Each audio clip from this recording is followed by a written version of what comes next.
안녕하세요. 세상에 이런 일이 저에게 생길 줄은 상상도 못해서 이렇게 사연을 보내게 되었습니다.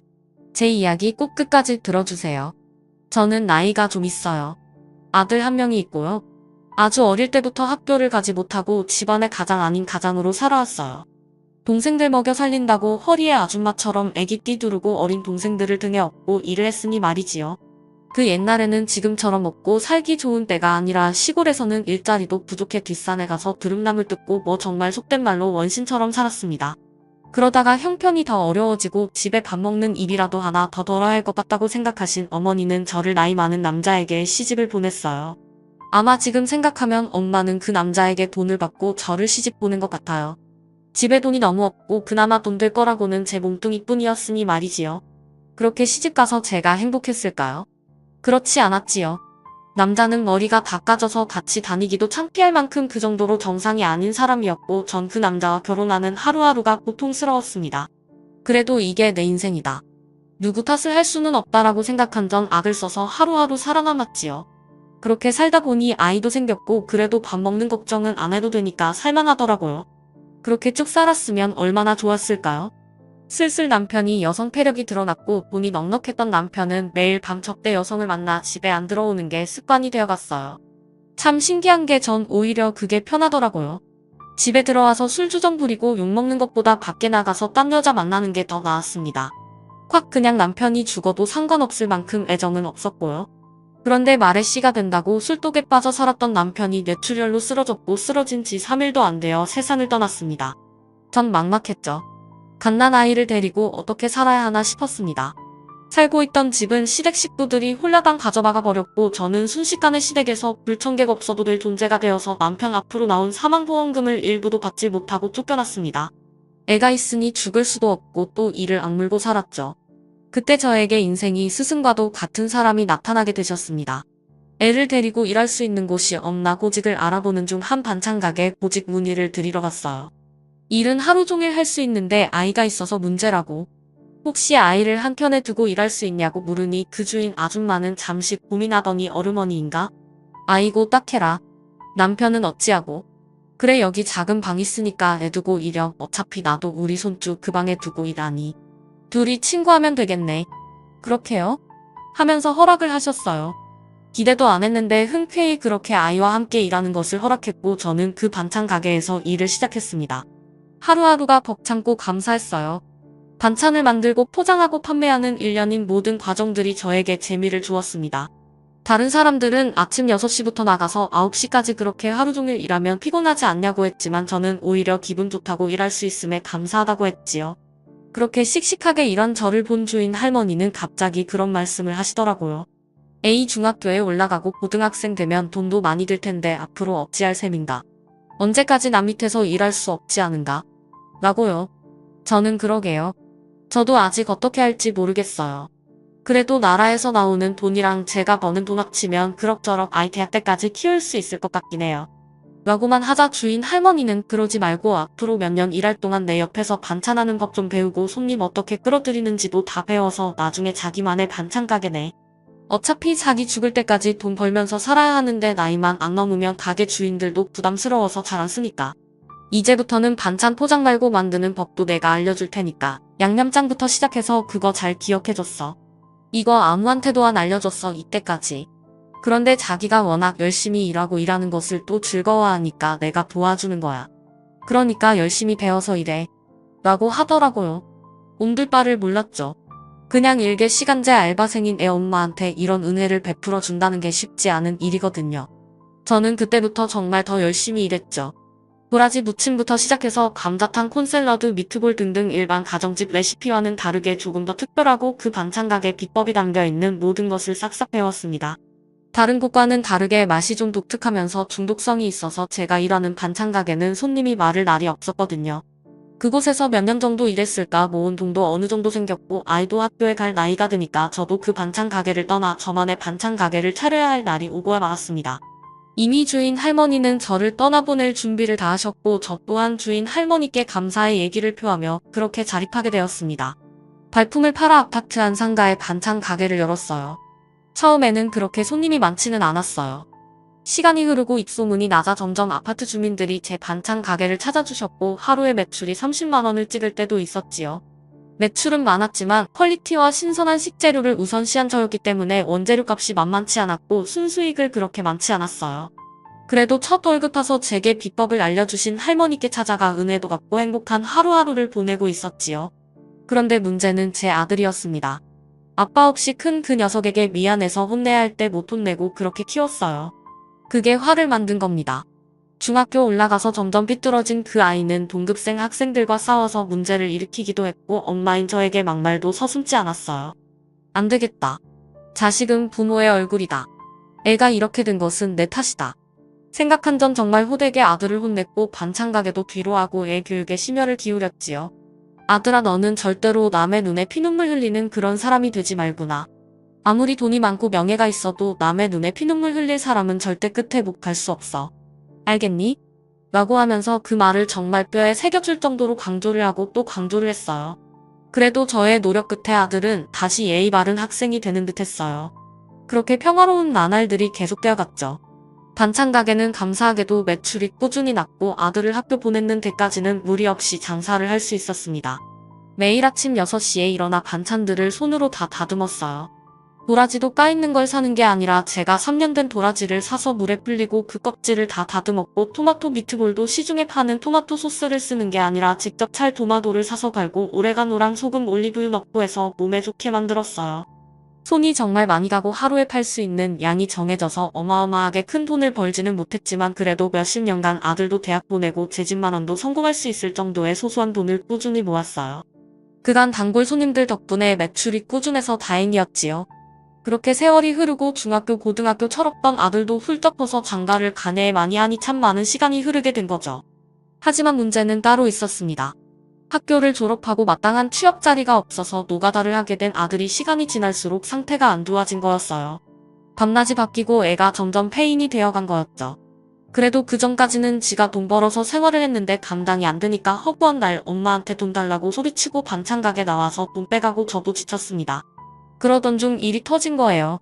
제 앞 건물 바로 앞에 반찬 가게가 들어온 겁니다. 그곳이 체인 반찬 가게였고 규모도 크게 해서 제 반찬 가게 매출 타격이 어마어마했어요. 하루가 다르게 매출이 뚝뚝 떨어졌고 잘 나오면 하루에 30만 원 팔았던 매출이 5만 원도 팔기 힘들어지기 시작했습니다. 그도 그럴 것이 그 체인점 반찬 가게는 반찬 종류도 많고 가격도 훨씬 싸게 파니까 손님들이 그곳에 가서 사기 시작한 거죠. 정말 단골 몇 분 빼고요. 그렇게 4개월 정도 버텼나. 도저히 안 되겠다 싶어서 전 폐점을 고려했습니다. 월세 내기도 힘들고 몸도 안 좋으니 잠깐 쉬어야겠다고 생각했어요. 운영을 할수록 적자가 심해지니 말이지요. 그렇게 고민 끝에 상가채 계약을 안 하고 가게를 처분하였습니다. 자식처럼 지키고 키웠던 반찬 가게가 그렇게 종이 쌓인 한 장의 인테리어가 허물어지고 다른 음식점이 들어오는 것을 지켜보고 있으니 눈물이 절로 나더라고요. 그렇게 그날 속상한 마음에 저는 집에 가서 자고 있는 아들 옆에서 말을 꺼냈습니다. 엄마, 반찬 가게 오늘부로 완전히 끝났다. 너 키우면서 거의 30여 년간 모은 돈이 10억 정도 됐니? 이 돈으로 이제 엄마 노비용으로 쓸 거고 너도 이제는 집에서 놀지 말고 일 나가라. 엄마도 이제 돈 날 구멍 없다 아들아 라고 하면서요. 아들은 그 말을 다 듣고 있었나 봐요. 전 아들이 자는 줄 알고 그냥 한포리 하듯이 말한 건데 다음 날 아들이 제게 말하더라고요. 엄마, 반찬 가게 접으시니까 서운하시고 힘들죠. 그동안 제가 일도 안 하고 집에서 먹고 놀아서 걱정 끼쳐드린 거 죄송해요. 이번 주에 저랑 같이 여행 가요 엄마.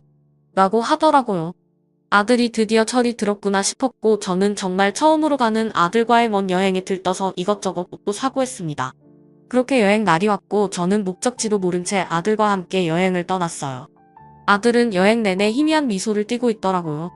저는 아들한테 고맙다고 정말 고맙다고 했죠. 아들은 제가 더 감사하죠 어머니. 라고 한 뒤 저를 한 섬으로 데려가더라고요. 배편도 별로 없고 듣도 보도 못한 섬을 가는 게 좀 이상했습니다. 그 섬에 도착한 게 끝이 아니라 섬에 들어가서 그 안에 있는 보트를 타고 또 한 섬으로 이동해야 했어요.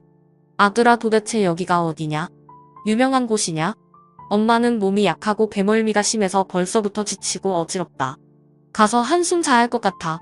라고 하니 아들은 어머니 그냥 자꾸 투덜대지 마시고 저 따라오세요. 아주 유명하니까요. 가서 한숨 자세요. 가방에 갈아입으러 다 챙겨 오셨으니까요. 하면서 저를 데리고 가더라고요. 저는 결국 목적지에 도착했고 그 민박집에 집을 푸른 뒤 아들에게 말했어요. 한숨 잔다. 하면서요. 도저히 이 상태로는 삶 구경 못할 것 같다고 한 뒤요. 아들은 그러라고 한 뒤 제가 있는 방벌을 끄고 나가더라고요. 그렇게 전 깊은 잠을 잔 뒤 깨어났어요. 밥 먹어야지. 에휴. 하고 아들을 찾는데 아들이 안 보이는 거예요. 애가 어디 갔나? 하고 핸드폰으로 전화를 하려고 했는데 제 핸드폰도 없는 겁니다. 이게 뭐야?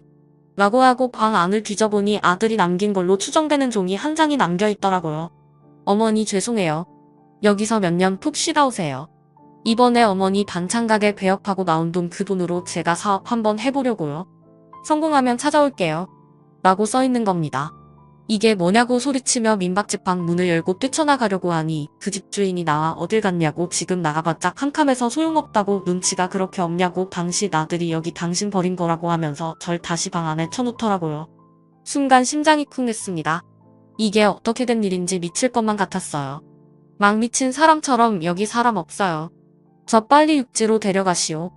하면서 소리를 쳤지만 마을 주민들은 다 저를 미친 사람처럼 보는 듯 했어요. 알고 보니 이 섬이 영구주 없는 육지 사람들이나 자식들에게 버림받은 노인들이 섬노예로 사는 곳이었습니다. 저는 섬노예로 여길 팔려온 거고 아들은 제가 반찬 가게 배업하고 그동안 모은 10억으로 실버타운 곳에 들어가려고 자신을 독립시키려고 하니까 저를 섬에 버리고 그 10억을 꿀꺽 먹은 거였어요. 속이 터지고 미칠 노릇이었죠. 내가 호랑이 새끼를 키웠구나. 내가 정신 나간 여자다. 하면서요. 그렇게 섬에 버려진 지 몇 달 동안은 죽도 못 먹고 그냥 폐인처럼 살았어요. 아들은 주인 민박집 사람에게 일정의 돈을 주고 저를 섬에서 내보내지 않겠다는 그런 계약을 썼나봐요. 주인 집은 제가 탈출하나 안 탈출하나 이것만 신경 쓰고 저의 상태에 대해서는 그냥 죽든 말든 신경도 안 쓰는 듯 했습니다. 그때 목표가 딱 하나였어요. 죽어도 여기서는 못 죽는다. 내가 목숨 걸고 여기서 탈출해서 아들 앞에 나타나 복수한다. 이거였지요. 그때부터 그냥 정말 일부러 일찍 일어나고 섬도 둘러보고 몸을 계속 움직였던 것 같아요. 섬 안에서 내가 필요 없는 존재가 되면 이 섬 사람들에 의해 언제든지 사라질 수 있구나라는 공포심이 몰려와 저는 제가 유일하게 잘하는 반찬 만들기를 집주인 집에서 시작했어요. 내가 몸도 약하고 하니 밭일은 못하겠고 그래도 반찬 좀 만들어 드릴 테니까 내 아니 좀 시켜달라고 하면서요. 집주인은 코웃음을 치며 그러세요. 했죠. 저는 있는 힘껏 맛있게 반찬을 만들었어요. 그러다 보니 집주인이 절 바라보는 눈빛이 달라지고 어느 정도 이야기를 나눌 수 있게 되었어요. 듣자 하니 이 섬이 굉장히 외지고 사람도 별로 안 살아서 서울에 있는 못난 자식들이 침이나 병든 부모를 여기에 버리기도 한다고 하더라고요. 실종신고해서 이제 재산을 자기가 독차지하려고 해서 이런 짓을 벌인다고 하면서요. 아니 뉴스에서나 봤지 이런 것은 처음 들어봤다고 하며 깜짝 놀랐죠. 전 그때부터 그 주인 집과 이야기를 조금씩 하면서 섬의 생태계를 알게 되었습니다. 참 무서웠습니다. 섬사람이 절반은 섬노예였지요. 저도 섬노예 중 하나로 팔려와 이곳에서 험한 일을 할 뻔하다가 그래도 그나마 주인이라고 해야 하나요. 노예 주인을 잘 만나 반찬 만들어주는 일을 하며 무탈하게 세월을 보내게 되었습니다. 처음 몇 년은 울분이 터져서 밤에 자다가도 벌떡 일어나 막 소리를 지르곤 했어요. 자식 새끼 다 키워봤자 뭐하냐고. 이렇게 부모 버리고 현대판 고려장을 하는데 난 이대로 억울해서 못 살겠다고 하면서요. 하지만 아무리 외쳐봤자 뭐하겠어요. 바뀌는 것은 아무것도 없는데 말이지요. 그렇게 서서히 저는 체념하고 그냥 상황을 받아들였던 것 같아요. 그러다 보니 조금씩 마음이 편해졌고 하루하루 잘 버틸 수 있게 되었어요. 제가 버려진 지 몇 년이 흘렀을까 갑자기 섬으로 외부인 몇 명이 들어왔다는 소식이 들리는 겁니다. 저는 또 나 같은 섬노예가 들어왔구나 생각이 들었어요. 그런데 그게 아니었던 겁니다. 사람들 말로는 서울에서 내려온 형사라는 겁니다. 섬마을 사람들은 난리가 났지요.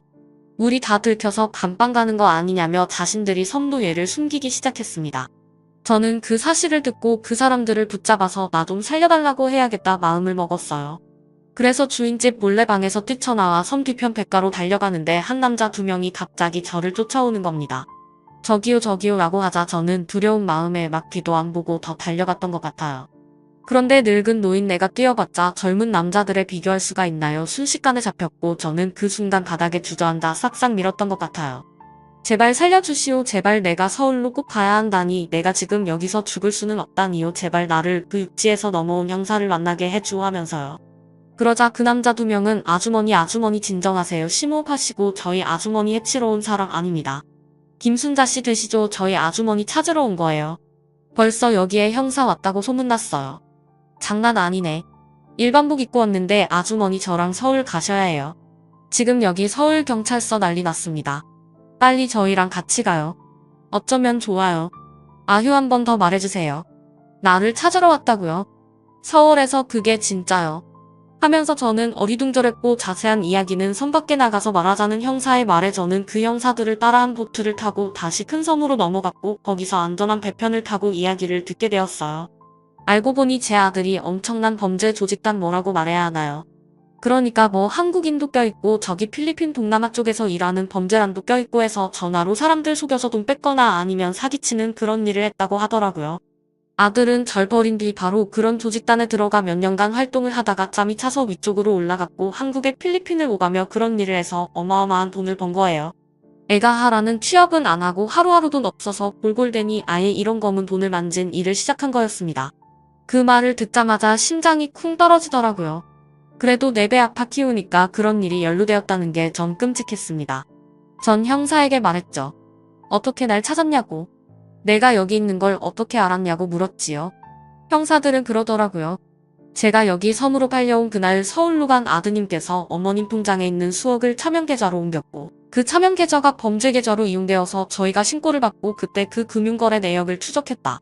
그런데 그 돈이 이 섬으로도 흘러온 것 같아서 추적하던 끝에 아드님이 어머님을 이렇게 버렸다는 사실을 알게 되어 지금 찾아온 거다. 어머님 통장에 있던 그 10억이 지금 우리 사건에서 큰 역할을 했다고. 지금 아주 난리가 났다고 하는 겁니다. 무슨 난리가 났냐고 하니까 재정 재산이 범죄금으로 쓰였는데 그 범죄 수익이 코인, 무슨 코인으로 다 전환이 되었다는 겁니다. 그런데 그 코인이 10여 년간 엄청나게 상승을 해서 제 돈이 수십 배가 불어났다는 거예요. 이걸 찾으려면 원래 조인을 찾아야 하는데 그게 저였고 절 찾으러 온 거죠. 본인은 이 범죄에 가담한 적이 없고 이용당한 거라고 증언을 해야 한다고 하더라고요. 그래서 사람들은 절 찾기 위해 총력을 했다고 섬에 있던 저를 발견한 겁니다. 저는 깜짝 놀라서 그게 진짜냐고 물으니 맞다고 하더라고요. 가서 보니까 그 10억이 10배가 넘게 올라 있었어요. 저는 생전 처음 들어본 무슨 코인이라는 것으로 되어 있다는데 그런 건 잘 모르겠고 전 형사에게 말했죠. 거기 섬에 있는 사람이 절반이 성노예라고 제발 한번 거기 전수조사 좀 해서 거기서 나처럼 불쌍하게 갇혀있는 사람들을 살려달라고 막말했습니다. 형사들은 말하더라고요. 그건 아마 그 관할 지역 경찰과 형사들이 수사를 해야 하는데 일단 접수는 해놓겠다고 하는 겁니다. 안 된다고 접수하는 것만으로는 안 되고 적극적으로 수사를 해서 그 섬 사람들 싹 다 벌주고 노예를 구해야 한다고 무릎을 꿇고 빌었습니다. 형사들은 알겠다고 정말로 자기들이 그럼 책임지고 다 까발리겠다고 하더라고요. 안심을 한 전 수사 증언에 적극적으로 참여했고요. 아들은 결국 징역형을 받아 지금 옥살해를 하게 되었습니다. 너무나 미운 아들을 보고 전 말했죠. 내가 어찌 애미를 버리냐. 그깟 돈 때문에 이 애미를 평생 키운 애미를 섬노예로 팔아버려. 너는 고려장을 한 개야. 도대체 왜 그런 거야? 왜 어차피 내가 죽으면 다 내 돈이 될 건데 뭐가 그리 급해서. 니를 업어 키우고 널 위해 살았던 엄마를 버리니 내가 사람이냐. 짐승이지. 라고 말하니 아들은 고개를 푹 숙이고 말하더라고요. 어머니 제가 뭐에 씌인 건지 모르겠습니다. 그냥 그때 반찬 가게 폐업하고 생긴 돈을 제가 가지고 사업을 하고 싶었어요. 제가 돈 달라 하면 당연히 안 된다고 화를 낼 엄마 모습이 뻔하니까 눈이 획 돌아서 그런 패륜짓을 저지른 것 같습니다. 저를 용서하기 힘드시겠지만 못난 아들 더 이상 맘에 담아주지 마세요. 전 그냥 쓰레기인 것 같습니다. 여기서 평생 반성하고 참회하고 저 때문에 상처 입은 피해자를 생각하며 살려고요. 어머니한테도 죄송합니다. 면목 없습니다. 라고 하더라고요. 애간장이 끓었고 내가 무슨 죄를 지어서 이런 고통을 받나 싶었습니다. 하지만 냉정해져야 했어요. 전 말했죠. 달게 벌 받으라고. 그곳에서 자유도 한번 뺏겨보고 내 엄마가 섬에서 받았을 고통을 곱씹으면서 완전히 새 사람이 되어서 나오라고. 인간은 같은 실수를 되풀이하지만 제발 내만큼은 이제 그러지 말라고 따끔하게 말했습니다. 그리고 또 한 마리 덧붙였죠. 내가 내 돈으로 코인인가 뭔가를 해놨던데 그 돈이 어마어마하게 불었다는 거 너도 알고 있을 게다. 아마 통장 출금이 막혀서 그동안 그 돈 빼고 싶어서 팔통통 굴렀을 텐데 그 돈 내 앞으로 한 푼도 안 갈 것이니 꿈 깨고 출소해서는 작은 일이라도 하면서 깨끗한 돈으로 살아. 그 돈 나도 안 쓸 거고 내가 죽으면 사회에 다 기부하는 것으로 유언 남길 거니까 절대로 넘보지 말아라. 그리고 엄마는 이제 너와 연을 끊을 거야. 아무리 잔인해도 내가 한 짓만큼 잔인하겠느냐? 난 당최 이해가 안 된다. 아빠 없이 살아도 아무리 그랬어도 해서는 안 될 일이 있는데 할 말이 없구나. 하면서 아들과 연을 끊었습니다. 아들은 돈 이야기가 나오자마자 또 눈이 뒤집혀지더라고요. 그 모습을 본 순간 아이놈은 걔가 천선할 수가 없겠구나 싶었고 생각이 들었죠. 내가 괴물을 키웠구나. 아주 내 뱃속에서 이런 괴물이 태어난 게 믿기지가 않는구나. 저는 제 앞으로 되어 있는 그 돈을 제가 죽기 전에 쓸 만큼을 제외한 모든 금전을 다 기부하기로 해놨습니다. 그리고 일부는 저와 함께 섬노예로 살게 되었던 그분들 돕는 데 쓰려고 이미 준비까지 다 해놨어요. 수사가 마무리된 후에 전 그때 그 형사님께 찾아가 섬노예 사건을 해결해달라고 끝까지 지켜볼 거라고 매일같이 말했더니 결국 그 지역 형사계에서 몸을 움직였고 그 섬에 있던 노예들이 다 탈출할 수 있게 되었다고 하더라고요. 저를 감시했던 그 섬 노예 주인도 처벌을 받았지만 큰 처벌은 아니었습니다. 벌금형 정도였죠. 사실 뭐 감옥살이를 바라지도 않았고 그냥 그 섬 노예들이 다시 탈출할 수 있었던 거에 감사했지요. 아무래도 거의 평생을 노예로 살다 보니 육지에 나와 적응하기 힘들 것 같아 저는 솔선수범해서 취업연계센터를 알려주고 제 재산 일부를 식비 같은 것으로 지원을 했네요. 인생이 이렇게 풀릴 줄은 몰랐습니다. 아무리 제 재산이 수십 배 풀어도 뭐하나요? 자식들한테 버림받고 또 이렇게 인생이 고달팠는데요. 저에게 돈은 그저 종이 쪼가리입니다. 오히려 많은 돈은 필연적인 불행을 가져오는 것 같아요. 그래서 그냥 이제는 욕심 다 덜어버리고 살려고요. 세상에 어떻게 이럴 수가 있는지. 하여튼 제 사연 들어주셔서 감사합니다. 마지막으로 한마디 올리자면 살아있을 때 재산들 확실히 해주세요. 늙으면 자식들이 어떻게 변할지 모릅니다. 저도 평생을 좋은 엄마로 살아왔다고 자부했는데 하나 남은 아들이 이렇게 저를 버릴 줄은 꿈에도 몰랐습니다. 수사하면서 알게 된 일인데 이런 일이 한두 번이 아니라니까 저만 당한 게 아니었겠지요. 지금도 글 쓰면서 어이가 없네요. 이 늙은 내 돈을 뺏어서 호의호식하라는 그 신부가 미워 죽겠습니다. 여튼 저도 제가 이렇게 될 줄은 꿈에도 몰랐네요. 감사합니다.